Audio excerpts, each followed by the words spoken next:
أعوذ بالله من الشيطان الرجيم. بسم الله الرحمن الرحيم. طه ما أنزلنا عليك القرآن لتشقى إلا تذكرة لمن يخشى تنزيلا ممن خلق الأرض والسماوات العلى الرحمن على العرش استوى له ما في السماوات وما في الأرض وما بينهما وما تحت الثرى وإن تجهر بالقول فإنه يعلم السر وأخفى الله لا إله إلا هو له الأسماء الحسنى وهل أتاك حديث موسى إذ رأى نارا فقال لأهلهم كثوا إني آنست نارا لعلي آتيكم منها بقبس أو أجد على النار هدى فلما أتاها نودي يا موسى إني أنا ربك فاخلع نعليك إنك بالوادي المقدس طوى وأنا اخترتك فاستمع لما يوحى إنني أنا الله لا إله إلا أنا فاعبدني وأقم الصلاة لذكري إن الساعة آتية أكاد أخفيها لتجزى كل نفس بما تسعى فلا يصدنك عنها من لا يؤمن بها واتبع هواه فتردى وما تلك بيمينك يا موسى قال هي عصاي أتوكأ عليها وأهش بها على غنمي ولي فيها مآرب أخرى قال ألقها يا موسى فألقاها فإذا هي حية تسعى قال خذها ولا تخف سنعيدها سيرتها الأولى قال خذها ولا تخف سنعيدها سيرتها الأولى واضمم يدك إلى جناحك تخرج بيضاء من غير سوء آية أخرى لنريك من آياتنا الكبرى اذهب إلى فرعون إنه طغى قال رب اشرح لي صدري ويسر لي أمري واحلل عقدة من لساني يفقه قولي واجعل لي وزيرا من أهلي هارون أخي اشدد به أزري وأشركه في أمري كي نسبحك كثيرا ونذكرك كثيرا إنك كنت بنا بصيرا قال قد أوتيت سؤلك يا موسى ولقد مننا عليك مرة أخرى إذ أوحينا إلى أمك ما يوحى أن اقذفيه في التابوت فاقذفيه في اليم فليلقه اليم بالساحل يأخذه عدو لي وعدو له وألقيت عليك محبة مني ولتصنع على عيني إذ تمشي أختك فتقول هل أدلكم على من يكفله فرجعناك إلى أمك كي تقر عينها ولا تحزن وقتلت نفسا فنجيناك من الغم وفتناك فتونا فلبثت سنين في أهل مدين ثم جئت على قدري يا موسى واصطنعتك لنفسي اذهب أنت وأخوك بآياتي ولا تنيا في ذكري اذهبا إلى فرعون إنه طغى فقولا له قولا لينا لعله يتذكر أو يخشى قالا ربنا إننا نخاف أن يفرط علينا أو أن يطغى قال لا تخافا إنني معكما أسمع وأرى فأتياه فقولا إنا رسولا ربك فأرسل معنا بني إسرائيل ولا تعذبهم قد جئناك بآية من ربك والسلام على من اتبع الهدى إنا قد أوحي إلينا أن العذاب على من كذب وتولى قال فمن ربكما يا موسى قال ربنا الذي أعطى كل شيء خلقه ثم هدى قال فما بال القرون الأولى قال علمها عند ربي في كتاب لا يضل ربي ولا ينسى الذي جعل لكم الأرض مهدا وسلك لكم فيها سبلا وأنزل من السماء ماء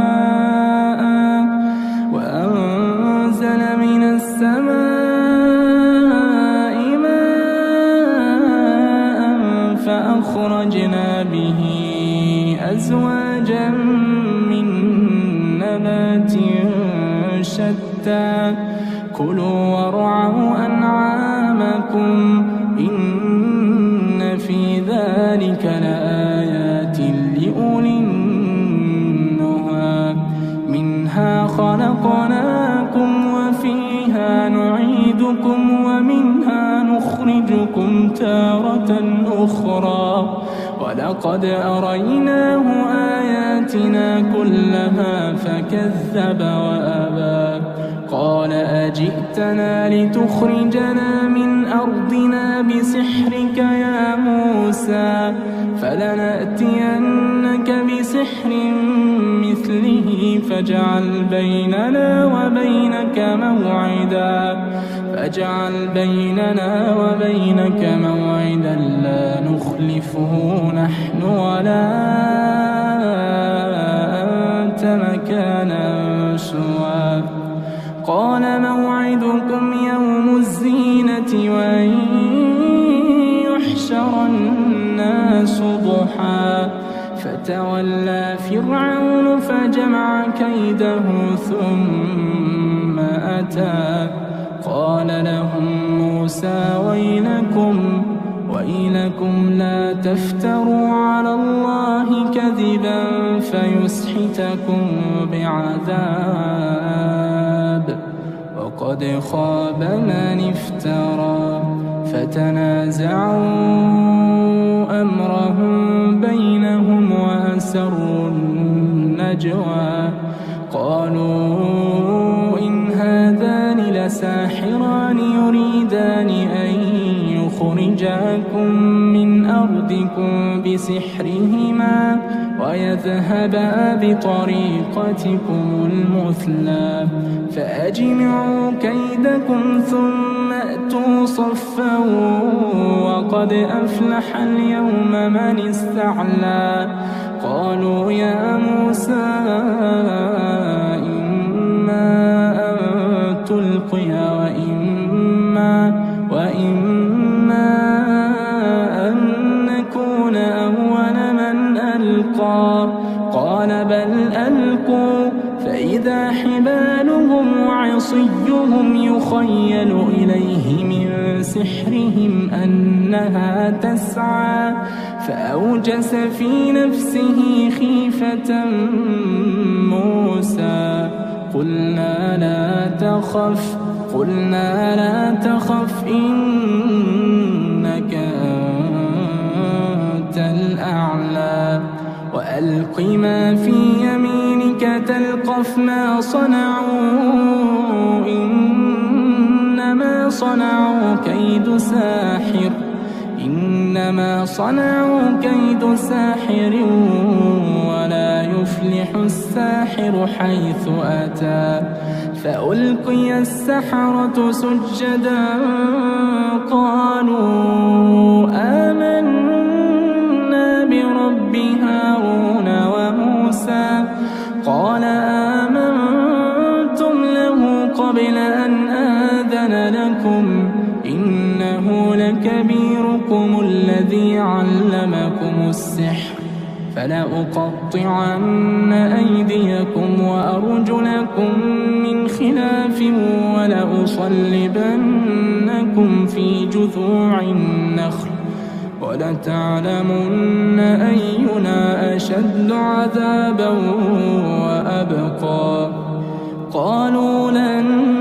نؤثرك على ما جاءنا من البينات والذي فطرنا فاقض ما أنت قاض إنما تقضي هذه الحياة الدنيا إنا آمنا بربنا ليغفر لنا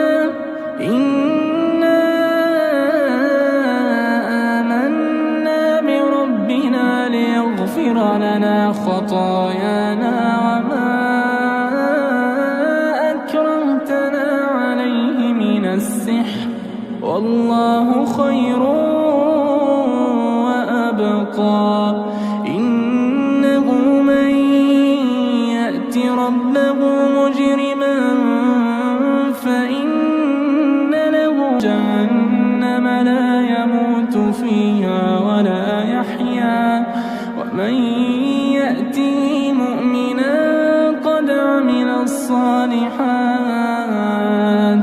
ومن يأته مؤمنا قد عمل الصالحات فأولئك لهم الدرجات العلى جنات عدن تجري من تحتها الأنهار خالدين فيها وذلك جزاء من تزكى ولقد أوحينا إلى موسى أن أسر بعبادي فاضرب لهم طريقا في البحر يبسا لا تخاف دركا ولا تخشى فأتبعهم فرعون بجنوده فغشيهم من اليم ما غشيهم وأضل فرعون قومه وما هدى يا بني إسرائيل قد أنجيناكم من عدوكم ووعدناكم جانب الطور الأيمن ونزلنا عليكم المن والسلوى كلوا من طيبات ما رزقناكم ولا تطغوا فيه فيحل عليكم غضبي ومن يحلل عليه غضبي فقد هوى وإني لغفار لمن تاب وآمن وعمل صالحا ثم اهتدى وما أعجلك عن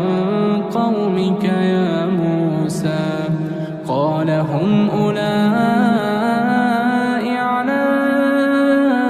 أثري وعجلت إليك رب لترضى قال فإنا قد فتنا قومك من بعدك وأضلهم السامري فرجع موسى إلى قومه غضبان أسفا قال يا قوم ألم يعدكم ربكم وعدا حسنا أفطال عليكم العهد أم أردتم أن يحل عليكم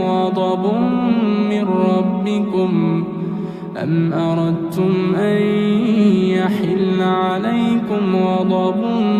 من ربكم فأخلفتم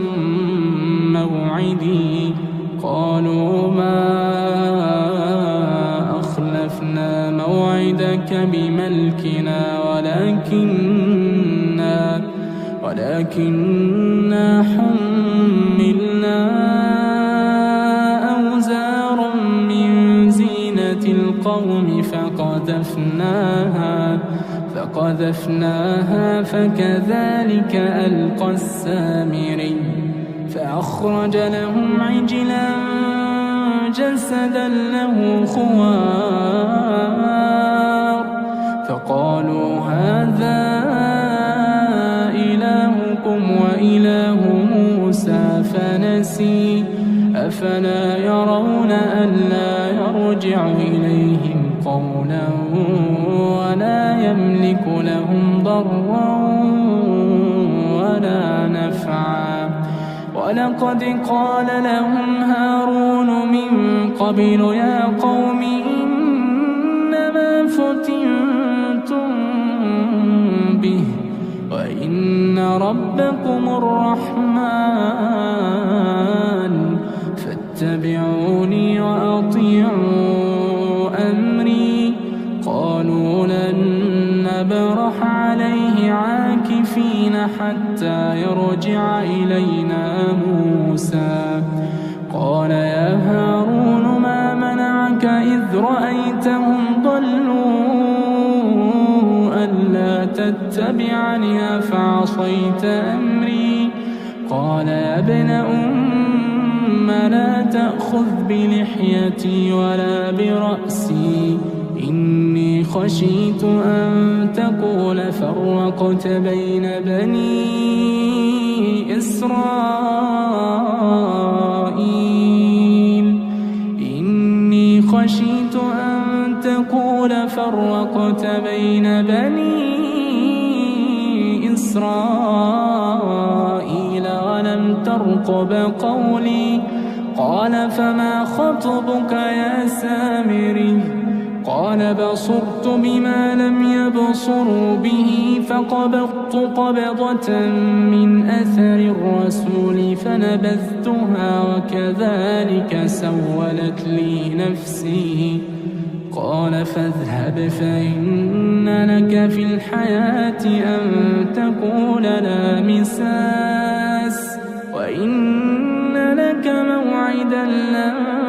تخلفه وانظر إلى إلهك الذي ظلت عليه عاكفا لنحرقنه ثم لننسفنه في اليم نسفا إنما إلهكم الله الذي لا إله إلا هو وسع كل شيء علما كذلك نقص عليك من أنباء ما قد سبق وقد آتيناك من لدنا ذكرا من أعرض عنه فإنه يحمل يوم القيامة وزرا خالدين فيه وساء لهم يوم القيامة حملا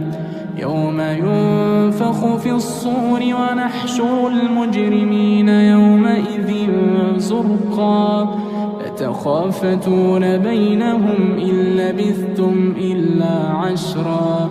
نحن أعلم بما يقولون إذ يقول أمثلهم طريقة إن لبثتم إلا يوما ويسألونك عن الجبال فقل ينسفها ربي نسفا فيذرها قاعا صفصفا لا ترى فيها عوجا ولا أمتا يومئذ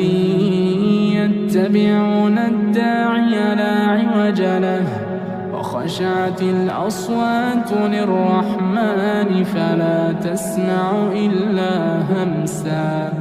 يومئذ لا تنفع الشفاعة إلا من أذن له الرحمن ورضي له قولا يعلم ما بين أيديهم وما خلفهم ولا يحيطون به علما وعنت الوجوه للحي القيوم وقد خاب من حمل ظلما ومن يعمل من الصالحات وهو مؤمن فلا يخاف ظلما ولا هضما وكذلك أنزلناه قرآنا عربيا وصرفنا فيه من الوعيد لعلهم يتقون أو يحدث لهم ذكرا فتعالى الله الملك الحق ولا تعجل بالقرآن من قبل أن يقضى إليك وحيه وقل رب زدني علما ولقد عهدنا إلى آدم من قبل فنسي ولم نجد له عزما وإذ قلنا للملائكة اسجدوا لآدم فسجدوا إلا إبليس أبى فقلنا يا آدم إن هذا عدو لك ولزوجك فلا يخرجنكما من الجنة فتشقى إن لك ألا تجوع فيها ولا تعرى وأنك لا تظمأ فيها ولا تضحى فوسوس إليه الشيطان قال يا آدم هل أدلك على شجرة الخلد وملك لا يبلى فأكلا منها فبدت لهما سوآتهما وطفقا يخصفان عليهما من ورق الجنة وعصى آدم ربه فغوى ثم اجتباه ربه فتاب عليه وهدى قال اهبطا منها جميعا بعضكم لبعض عدو فإما يأتينكم مني هدى